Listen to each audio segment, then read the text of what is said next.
할렐루야, 예수님 안에서 반드시 좋은 일이 있습니다. 소위 한국판 모세의 기적이라고 불리는 여러 바닷가들이 있습니다. 제주도의 서건도, 당진 근처의 국화도, 제부도에 이르기까지 바닷길이 열린다는 겁니다. 하지만 사실은 조수간만의 차이에 따라 간조, 즉 썰물일 때 물이 빠져 얕은 바닷길이 나타나는 경우에 불과합니다. 그러나 이스라엘 민족이 애굽에서 나와 만난 홍해는 그런 바다가 아니었습니다. 애굽의 군대를 한꺼번에 몰살시킬 만큼의 바닷물이 갈라진 하나님의 행하신 기적이었죠. 이 모세의 기적이야말로 당시 애굽을 비롯한 수많은 가나안 사람들의 간담을 서늘하게 하고 야훼 하나님의 성과를 높인 일대 사건이었습니다. 무려 3,400년이 지난 지금도 전 세계에서 인구 해제되는 일이 된 것입니다. 그런데 이런 사건이 또 한 번 일어났습니다. 이스라엘 민족이 요단강을 건널 때였습니다.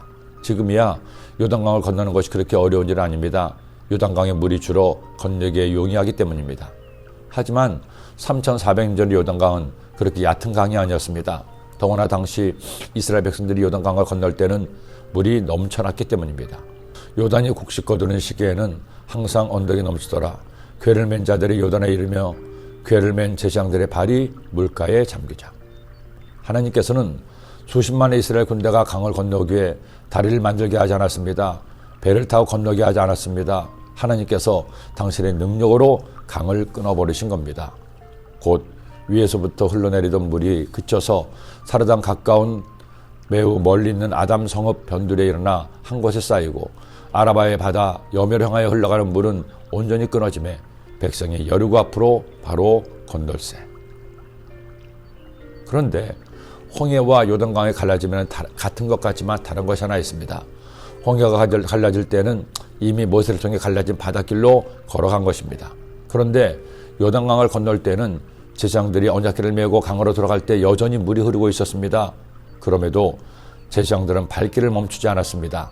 하나님을 신뢰함으로 흐르는 강물 속으로 성큼성큼 들어간 겁니다. 그리고 마침내 제사장들의 발이 물에 잠기자 하나님께서 일하시기 시작했습니다. 흘러가던 물이 끊기고 제사장들이 요단강 가운데 서게 됩니다. 그리고 이스라엘 백성들은 마침내 요단을 건넌 것입니다. 야훼의 언약궤를 맨 제사장들은 요단 가운데 마른 땅에 굳게 섰고 그 모든 백성이 요단을 건너기를 마칠 때까지 모든 이스라엘은 그 마른 땅으로 건너갔더라. 믿음으로 라합은 자신과 온 가족을 살렸습니다. 믿음으로 제사장들은 요단강을 마르게 하고 백성들이 요단강을 건너게 했습니다. 주님을 믿음에 살 때 언제나 믿음이 충만하면 참 좋을 겁니다. 하나님이 시도 때도 없이 나타나서 나에게 당신의 살아계심을 알려주시고 기도할 때마다 기적이 일어나 의심의 여지 없이 하나님 믿을 수 있다면 좋겠죠. 그런데 주님은 그렇게 하시지 않았습니다. 자연 법칙을 거스르는 기적은 매일 일어난 것이 아닙니다. 내가 아플 때마다 하나님 항상 치료하실 수 있습니다. 그러나 하나님은 항상 치료하시지는 않습니다. 하나님이 원하실 때에만 치료하십니다. 하나님이 이스라엘 백성에게 만나를 내려준 것처럼 우리에게 돈벼락도 내리실 수 있습니다. 그러나 하나님은 그런 일을 행하시지 않습니다.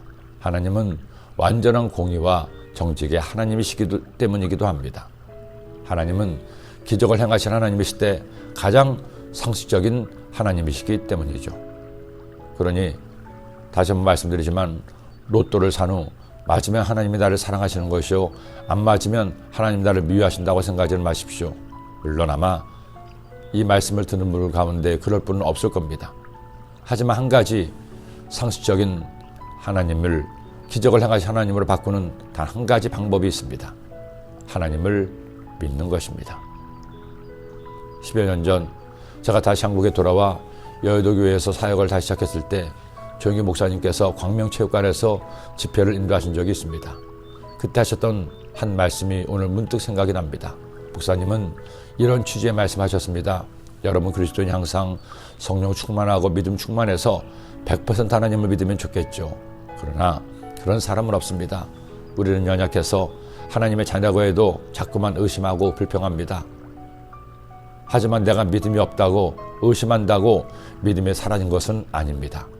단 1%의 믿음만 있어도 그 믿음을 선포하면 됩니다. 1%의 믿음이 99%의 의심을 이기기 때문입니다. 여러분, 아무리 내 삶이 고단하고 지쳤어도, 아무리 내 앞에 넘실대는 문제의 요단강물이 나를 가로막아도 1%의 믿음으로 전진합시다. 그때 요단강은 갈라집니다. 기도드립니다. 하나님 아버지, 오늘도 주의 말씀을 주심을 감사합니다. 아직 물이 넘쳐나는 그때에 제사장들이 발을 요단강으로 옮겼을 때 물이 멈추고 갈라진 것처럼 우리도 믿음으로 살아 믿음으로 전진하고 믿음으로 승리하는 하나님의 자녀 되게 하여 주옵소서. 예수님의 이름으로 기도드립니다. 아멘.